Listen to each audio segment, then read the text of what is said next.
If my due date performance to say Tata Motors from Tata Steel is let us say 95%, and next month it becomes 80%, and the third month it becomes 120%, that's not going to satisfy him. So every process must be standardized and operated within a narrow band of variability. It includes the recruitment process, all processes. It includes procurement process. If you are able to standardize all processes and make it operate within a narrow band of variability, you have brought predictability into outcomes of that process. And predictability is a very important dimension of operating performance. That's the first step. But in order to standardize a process, you must have a good knowledge of the process. If you don't have a good knowledge of the cause and effect of processes, you cannot standardize a process. So that's the first criteria. After you have standardized a process, what you need to do is to improve that process. Supposing I can't give good enough examples from the power industry, so I'll give maybe examples from the steel industry. Supposing my success rate in supplying some auto panels to the car industry is 80%, and I am able to do it, standardize it to 80 plus or minus 1%, it's very good. But then how do I go to 85%? Or how do I go to 90%? That's the next step. And that next step you cannot take unless you have standardized the process.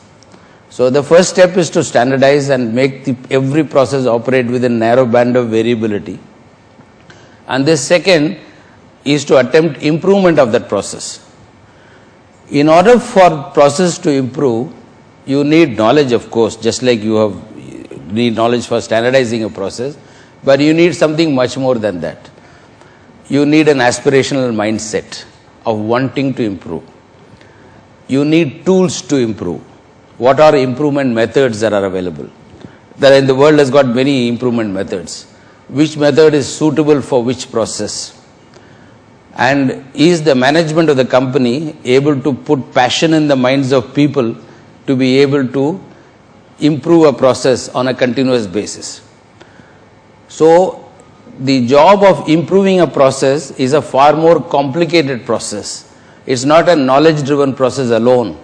It is a leadership-driven process, which is where I always say that the improvement process is not a technological process, even in a highly technical industry.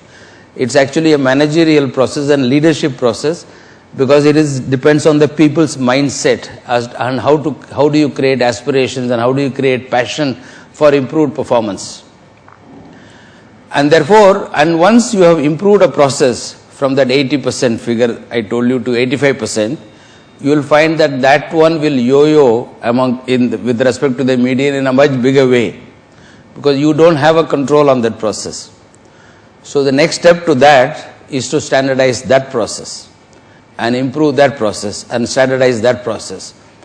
Now it looks very simple when I say it, but I can tell you the fundamental of any operational performance is actually depending upon how well you have understood to standardize a process, how well you can motivate your people and create passion among people and create knowledge of the improvement methodologies to improve that operating performance to another level, and then standardize it at that level. Because when you go from 80, and if your variability is 80 plus or minus 1, when you go to 85, the variability will suddenly become plus or minus 5. And that is even worse than 80 plus or minus 1 in all respects, in every field of sort of output to customers. And to control that process at a higher level of efficiency is even more difficult. So that's the second part. After you have reached a very high level of performance, or highest level of performance of 95% plus or minus 0.1 or something like that, I'm just using these figures as an example, then the third step is you need to innovate a process. Now the knowledge for innovation and the desire for innovation and the passion for innovation will actually come from the foundation of your knowledge that you have gained by standardizing, the knowledge that you have gained about improvement, and that is what will help you to say that, oh, this is not the way I should do this process. there is another way I need to do this process. This is not the way to manufacture a component. There is another way to manufacture a component which changes the picture once again. And when that picture changes once again, then you start Laval, that you start standardizing the process. I know it sounds simple, and it also sounds boring. And I can tell you, all improvement-oriented companies, like for example, this is extremely well understood in the field of sports. Extremely well understood in the field of sports. And I am often actually get surprised that as to why companies don't sort of absorb it from the field of sports. I don't know how many of you play golf. And but I will give you an example from the arena of golf, simply because I happen to know a little bit of that subject. You see, if there is a golfer whose handicap is 20, the higher the handicap means, the worse is the golfer. Let's say I have a handicap of 20. I don't play to 20 every day. One day I play to 20, the next day I play to 25, the third day I play brilliantly and play to 10. So that is my variability. But if I want to reduce my handicap from 20 to 15 or 20,